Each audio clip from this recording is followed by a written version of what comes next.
UP में बाहुबलियों की शामत आई हुई है। कभी जो बाहुबली अपनी हनक से पुलिस और प्रशासन को अपने इशारों पर नचाते थे, आज वही पुलिस और वही प्रशासन इन बाहुबलियों पर नकेल कस रहा है। हालांकि प्रदेश में अपराध की घटनाओं में भी तेजी आई है, लेकिन सरकार बड़े अपराधियों पर कार्रवाई कर जुर्म की जड़ पर प्रहार करने की कोशिश कर रही है। और यही वजह है कि चाहे अतीक अहमद हो या मुख्तार अंसारी हो, इन लोगों ने जो सरकारी जमीन पर कब्जा किया था जबरन, उन जमीनों को खाली कराया जा रहा है। अगर जमीनों पर अवैध निर्माण है तो उन निर्माण को गिराया जा रहा है। और सरकार का यह भी साफ संदेश है कि आगे भी इस तरह की कार्रवाई लगातार जारी रहेगी। हम ये जानने की कोशिश करेंगे कि आखिर ये कार्रवाई और किन किन नेताओं के खिलाफ हो सकती है और किन किन लोगों पर सरकार गंभीर है कार्रवाई करने को लेकर। लेकिन आज दिन भर क्या हुआ, पहले एक रिपोर्ट आपको दिखाते हैं। इमारतों को जमींदोज करते ये बुलडोजर, ये धराशायी होती बिल्डिंग,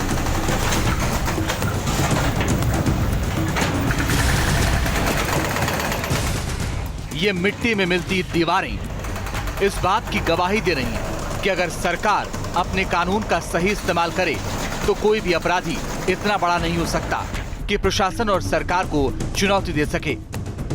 प्रशासन और पुलिस समय रहते ब्रेक लगा सकती है, लेकिन ऐसा होता नहीं। सत्ता और सियासत के लिए इन अपराधियों को बाहुबली बनने दिया जाता है और फिर एक दिन यही बाहुबली सरकार के सामने ताल ठोकने लगते हैं। यूपी के दो बड़े बाहुबलियों के खिलाफ इन दिनों ताबड़तोड़ कार्रवाइयां की जा रही हैं। प्रयागराज में हाईकोर्ट के पास पूर्व सांसद बाहुबली अतीक अहमद की एक जमीन पर प्रशासन का बुलडोजर दौड़ा। जमीन पर किए गए निर्माण को ध्वस्त कर दिया गया। तो इनका मानचित्र वर्ष 2017 में निरस्त किया जा चुका है। इसका विधिक ध्वस्तीकरण आदेश पारित किया गया, जिसके क्रम में आज इस भवन को ध्वस्त कराया जा रहा है। इधर शुक्रवार को जिले के शिवकुटी में मेहंदौरी इलाके में भी अतीक अहमद के भांजे हमजा उस्मान के कब्जे वाली 2 बीघे की सरकारी जमीन पर भी प्रशासन का हथौड़ा चला। तो 2 दिन पहले यानी गुरुवार को भी खुलदाबाद में अतीक अहमद के ऑफिस को सील कर दिया गया। अभियुक्त अतीक अहमद पुत्र स्वर्गीय हाजी अहमद, इनकी यह संपत्ति मकान नंबर 40/6 सी करवला, यह संपत्ति जब्त की जा रही है। प्रयागराज में अतीक अहमद पर कानूनी फंदा कसता जा रहा है, तो इधर मुख्तार अंसारी को भी राहत नहीं मिल रही है। उनकी कई इमारतों को ध्वस्त किया जा चुका है। मुख्तार गैंग के कई गुर्गों की संपत्ति जब्त हो चुकी है। तो अब मुख्तार अंसारी, उनकी पत्नी अफशा अंसारी और 2 सालों के खिलाफ गैंगस्टर एक्ट के तहत कार्रवाई की तैयारी है। अवैध तरीके से इलीगल ट्रेसपास और धन अर्जित करने के मामले थे, उन कृत्यों पर अंकुश लगाने के उद्देश्य से गैंगस्टर एक्ट के तहत इन लोगों के विरुद्ध थाना कोतवाली जनपद गाजीपुर में अभियोग पंजीकृत किया गया है। पूर्व पुलिस अधिकारी इसे सरकार की मजबूत इच्छा शक्ति बताकर बधाई दे रहे हैं। केवल अतीक अहमद ही नहीं, वरन मुख्तार अंसारी और विकास दुबे और ऐसे अन्य माफियाओं के खिलाफ भी कार्रवाई जगह जगह हो रही है। इससे निश्चित रूप से जो नए माफिया बनना है जिनको, वो डरेंगे। बीजेपी इसे सरकार की उपलब्धि बता रही है, तो विपक्ष कार्रवाई पर सवाल उठा रहा है। गाजीपुर से गाजियाबाद तक, प्रयाग से लगाए बस्ती तक, जो भी इस प्रकार के संगठित माफिया गिरोह हैं, सबके खिलाफ कार्रवाई करते हुए लगभग 400 करोड़ से अधिक की इनकी संपत्ति जब्त की है। जो सरकार के साथ है उन पे कार्रवाई नहीं होती, सरकार के खिलाफ है उनकी कार्रवाई होती है। आप जिस पे कार्रवाई करना चाहते हैं कीजिए, किसी को कोई ऑब्जेक्शन नहीं है, लेकिन ये बताइए कि उत्तर प्रदेश में अपराध क्यों नहीं कम हो रहा है। लेकिन ऐसा नहीं है कि सिर्फ 2 बाहुबलियों की बात है, यह अपराधियों को एक सख्त संदेश है। ये कार्रवाई बता रही है कि कानून से बड़ा कोई बाहुबली नहीं है। Team news state. और ऐसे में न्यूज स्टेट के कुछ अहम सवाल हैं जिन पर आज हम चर्चा करेंगे, लेकिन अपने खास मेहमानों से भी परिचय आपका करवा दें। मेरे साथ मनोज मिश्रा साहब जुड़े हैं, प्रदेश प्रवक्ता हैं भारतीय जनता पार्टी के, और साथ ही कांग्रेस के प्रवक्ता सुरेंद्र राजपूत जी भी हमारे साथ जुड़ गए हैं। अनुराग भदौरिया साहब भी जुड़ गए हैं, समाजवादी पार्टी के प्रवक्ता हैं, और साथ ही हमारे साथ उत्तर प्रदेश के पूर्व डीजीपी विक्रम सिंह साहब जुड़ गए, जिन्होंने पुलिस महकमे को बहुत अच्छे तरीके से चलाया है। आप सभी का बहुत स्वागत है। लेकिन वो सवाल पहले आपके सामने रखते हैं जिस पर आज हम चर्चा करेंगे, फिर एक एक करके अपने खास मेहमानों के पास जाएंगे। जो पहला सवाल हमारा है वो ये कि क्या यूपी में बाहुबलियों की उल्टी गिनती शुरू हो गई है? इस पर आज हम चर्चा करेंगे।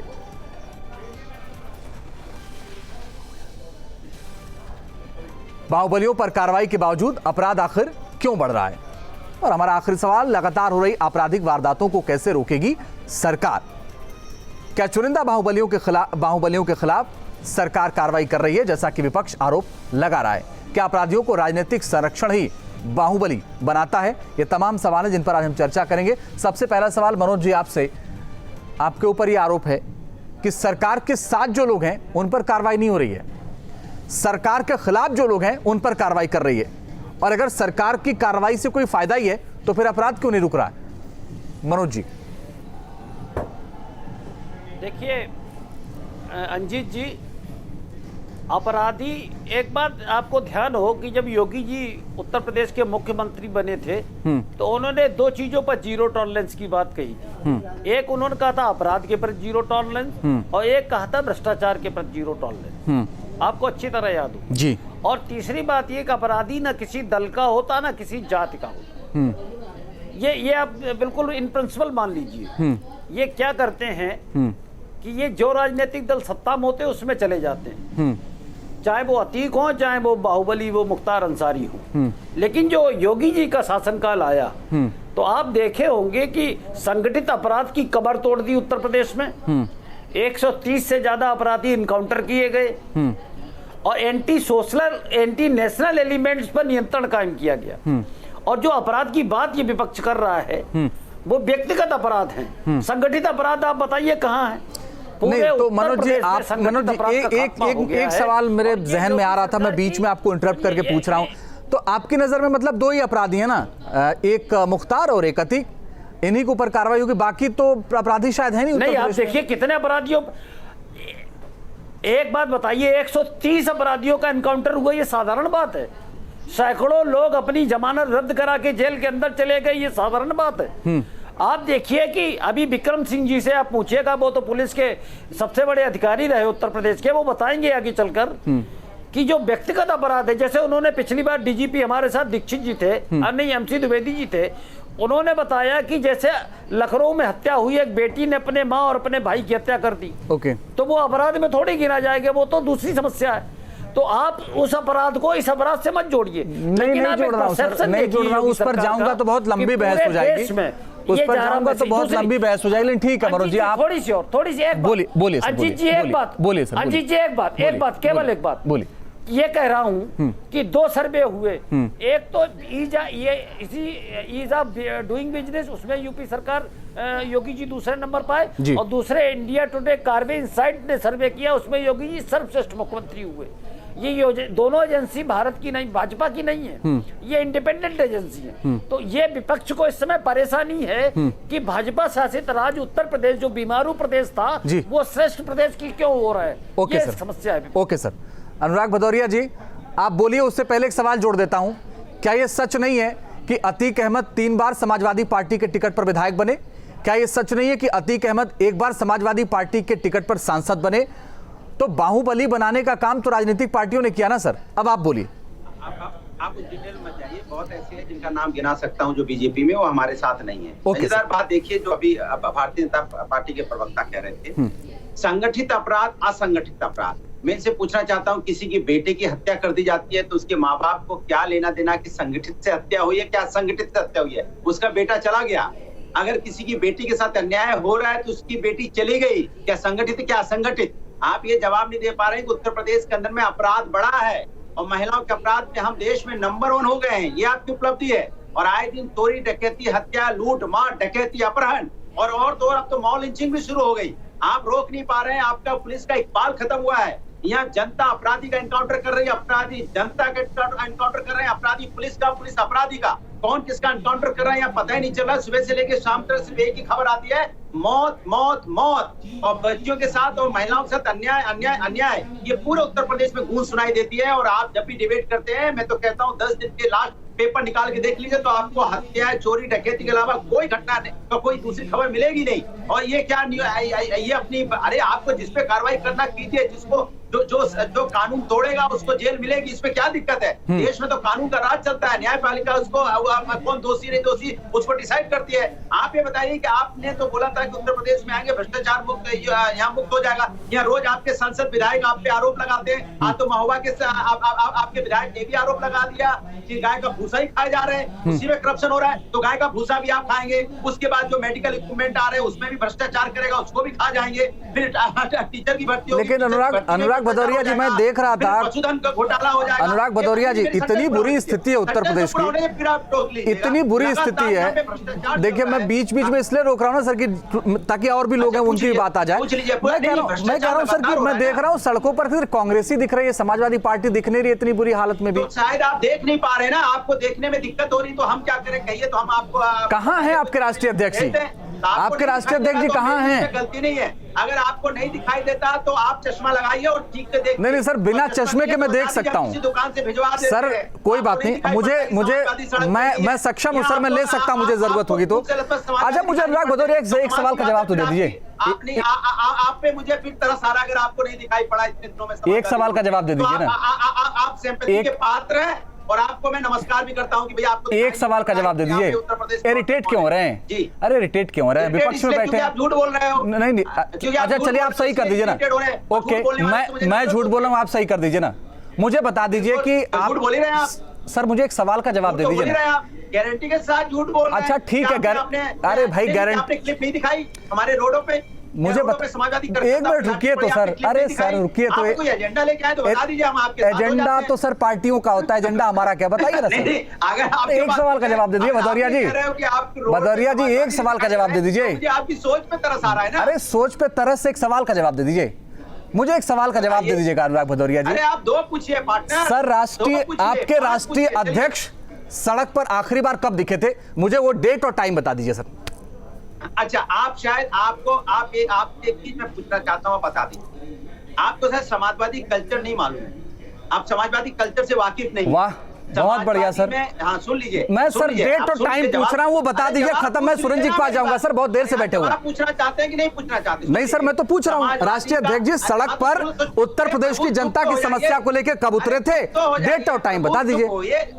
हाँ तो बस चुप हो जाइए। अब सुन लीजिए, मैंने आपसे बोला कि समाजवादी, हर समाजवादी अखिलेश यादव है, और अखिलेश ये आपका दोहरा चरित्र है अनुराग भदौरिया। मैं आपसे सीधे कह रहा हूँ, ये आपका दोहरा चरित्र है। अभी तक आप मुझसे कह रहे थे नहीं चश्मा लगा लीजिए, अभी तक आप कह रहे थे एजेंडा लेकर के आए हैं। बता दीजिए। कोई बात नहीं सर, मैं आपको समय देता हूँ, अगले 5 मिनट आपको देता हूँ। डेट और समय निकाल के बताइए अनुराग भदौरिया, डेट और तारीख बताइए। आखिरी बार ट्विटर के अलावा आपके राष्ट्रीय अध्यक्ष कब दिखे थे? अनुराग भदौरिया बताइए। ये आपका दोहरा चरित्र। आप कह रहे हैं मैं सवाल का जवाब नहीं दे रहा हूं। सर जब सवाल चुभते हैं ना सर, सवाल आपसे पूछे जाएंगे। आप राजनीतिक पार्टी हैं, आपसे सवाल पूछे जाएंगे। चलाइए एजेंडा। ओके, समझ में नहीं आ रहा। बात समझिए सर, फालतू इरिटेट हो रहा है बिना मतलब के। आपसे सवाल पूछा जा रहा है, सवाल का जवाब नहीं है। ओके, सारा काम होता है। मैंने मान लिया सर, मैंने मान लिया अखिलेश यादव के नेतृत्व में सब हो रहा है। मैंने मान लिया सर, मैंने मान लिया सर, मैंने सर मान लिया।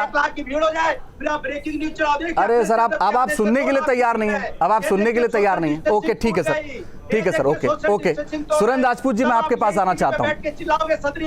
Okay sir, okay sir, okay. आप बहस को दूसरी दिशा में लेना चाहते, नहीं जाएगी, आप निश्चिंत रहें। मैं ट्रैक पर ही रहूंगा और सबको ट्रैक पर रखूंगा। सुरेंद्र राजपूत जी, मैं एक बात आपसे जानना चाहता हूं सर, भाई अगर कार्रवाई हो रही बाहुबलियों के खिलाफ तो इससे कोई आपत्ति है?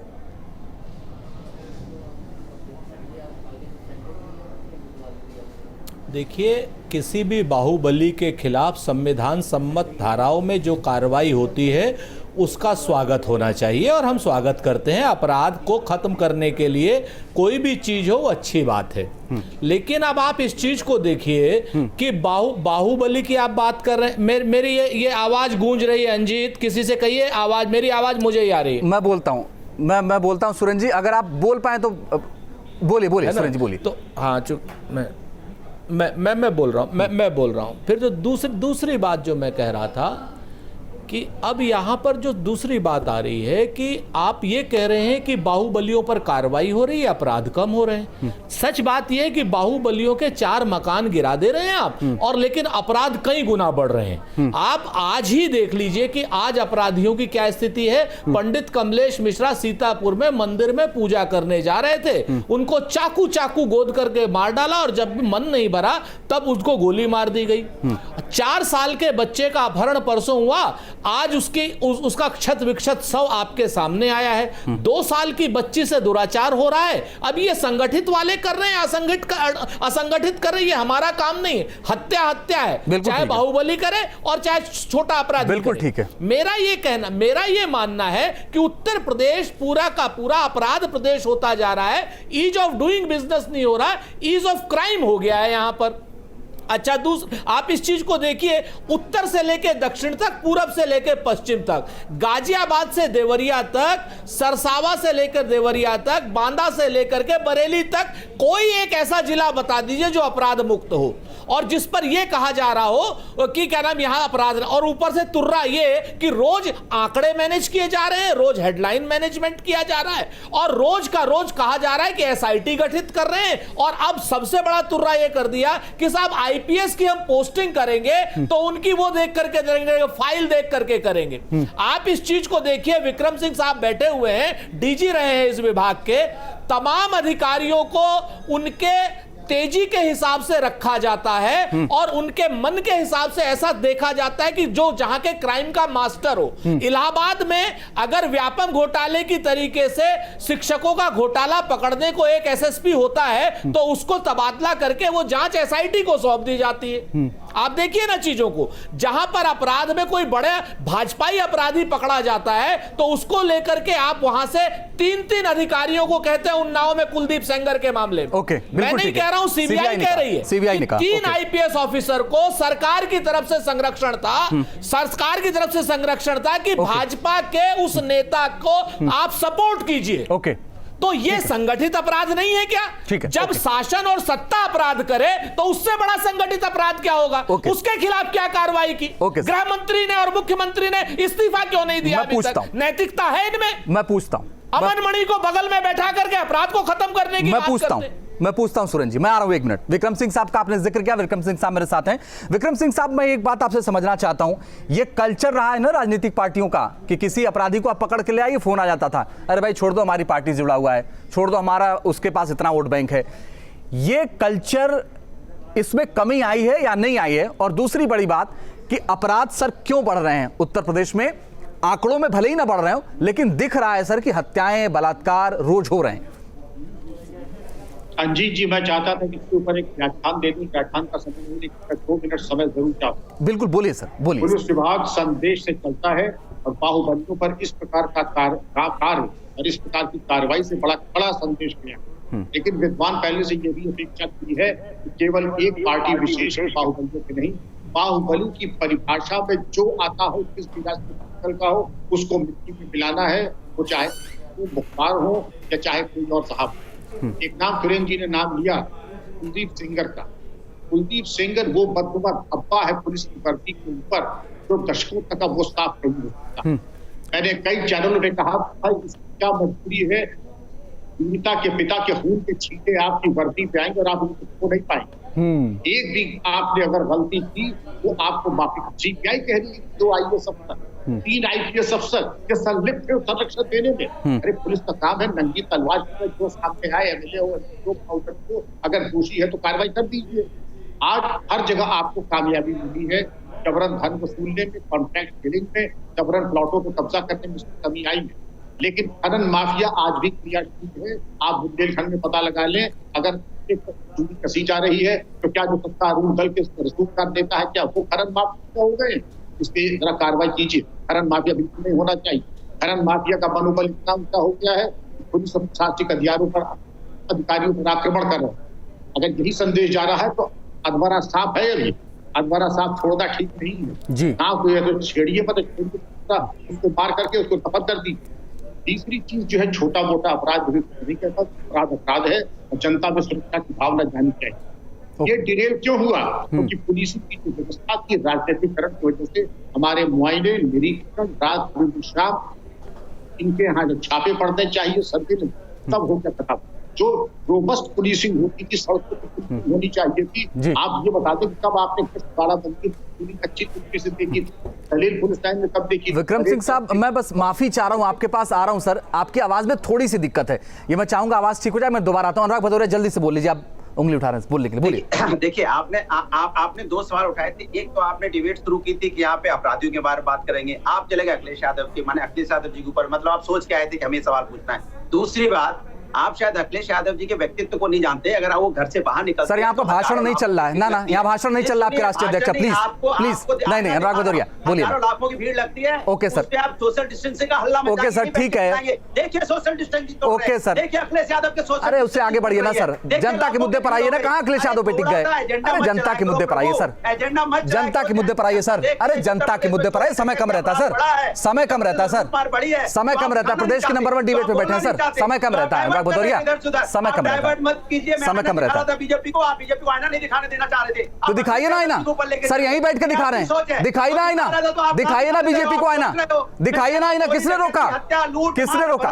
दिखाइए ना आईना, यहाँ भी दिखाइए, सड़क पर भी दिखाइए, विधानसभा में भी दिखाइए, दिखाइए ना। किसने रोका? दिखाइए ना। की घटना हो, सुन तो लीजिए, चाहे कासगंज की घटना हो, चाहे मेरठ की घटना हो, चाहे गाजीपुर की घटना हो, चाहे जौनपुर की घटना हो, लगातार यहाँ हत्याएं, डकैती, लूट मार हुई है। क्या यहाँ पे भूस के ऊपर में मनोज जी बताइए भाई, जवाब दें तो आपकी है ना, जनता के प्रति और विपक्ष के भी प्रति। बोलिए मनोज जी, जल्दी से बोलिए, फिर मैं सुरेंद्र जी के पास जाऊंगा। विक्रम सिंह साहब भी मेरे साथ हैं और मानंद भी जुड़ गए। बोलिए मनोज जी, जल्दी बोलिए, बोलिए मनोज जी, बोलिए। इनको रोकिए ना, ये लगातार बोल रहे भाई, बोलने नहीं दे रहे, इनको रोकिए, इनकी आवाज म्यूट कर दीजिए। बोलिए मनोज जी, बोलिए जल्दी से। वैसे चुप नहीं रहते, ये बिना ब्रेक की गाड़ी ये चलते रहते हैं, इनको रोकिए। तो ऐसा है कि आप कांग्रेस तो पिछले 30 वर्षों से उत्तर प्रदेश में नहीं है, इसलिए कांग्रेस के परफॉर्मेंस की बात ही नहीं हो सकती। इनकी जहां सरकार है उसकी परफॉर्मेंस की आप देखिए कि पालघर में साधुओं की हत्या हो जाती है, सरकार में शामिल है। एक महिला सर, उत्तर प्रदेश में आइए ना, समय कम रहता है। मनोज जी, उत्तर प्रदेश के प्रवक्ता है ना सर, आप तो उत्तर प्रदेश के प्रवक्ता है, कहाँ महाराष्ट्र चले गए? सरकार नहीं है, और ये नहीं, ये इसलिए कह रहे हैं, हमने पहले ही कहा कि उत्तर प्रदेश में इनकी सरकार नहीं है, और ये कुछ भी कह सकते हैं, जिम्मेदारी इनकी कोई बनती नहीं, क्योंकि जनता ने इन्हें रिजेक्ट कर दिया है। तो इनकी या तो केंद्र सरकार की बात होगी, या जिन प्रांतों में इनकी सरकार चल रही है उनकी बात होगी। ये इनका स्वागत है, ये विपक्ष का स्वागत करें, लेकिन इनके 23 लोग इनके ही ऊपर प्रश्न उठाते हैं, उत्तर प्रदेश में 10 लोग इनके ही ऊपर प्रश्न उठाते हैं, और जो प्रश्न उठाते हैं उन्हें ये कहते हैं कि ये भाजपा से मिले हुए हैं, ये जयचंद है, गद्दार है, ये अपने ही लोगों को जयचंद बताते हैं, अपने ही लोगों को गद्दार। कोई नहीं सर, उनको कहने दीजिए। मुझे मनोज जी एक बात बताइए, घर सुधारना है आपके हिसाब से। मनोज जी, आप तो बहुत वरिष्ठ हैं, आपके हिसाब से अपराध बढ़ा है नहीं बढ़ा उत्तर प्रदेश में? देखिए, अपराध नियंत्रित है। मैंने कहा कि जो अपराध हो रहा है उस पर भी नियंत्रण हो रहा है, और इसीलिए बड़े पैमाने पर पुलिसिंग चेंज हो रही है, अधिकारी बदले जा रहे हैं, और उनकी कार्यप्रणाली को देख के ही काम होगा, क्योंकि जहां जहां अपराध हो रहे हैं वहां तुरंत कार्रवाई भी हो रही है। सुरेंद्र राजपूत जी, आप सड़क पर हैं, संघर्ष कर रहे हैं, वो दिख रहा है साफ साफ। लेकिन मुझे बहुत संक्षेप में सुरेंद्र जी, मैं आपसे एक जवाब चाहता हूं, विपक्ष की रणनीति आगे क्या होगी अगर आपको लगता है कि सारी चीजें बहुत बुरी हैं उत्तर प्रदेश के लिए? तो बहुत संक्षेप में सर।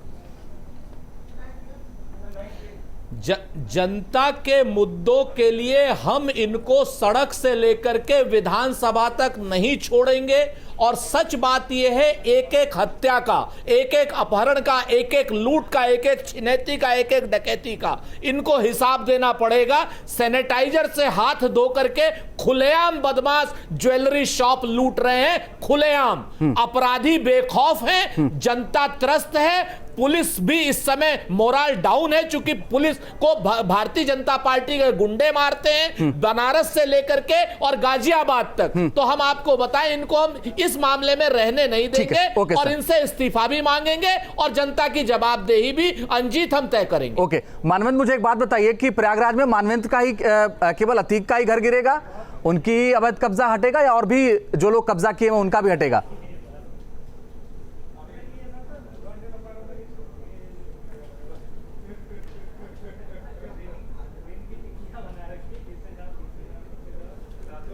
विक्रम सिंह साहब, मुझे 30 सेकंड में एक सर आपसे जवाब चाहता हूं, जो पुलिसिंग हो रही है वो भी ठीक है या बड़े बदलाव की जरूरत है? बहुत कम समय है सर।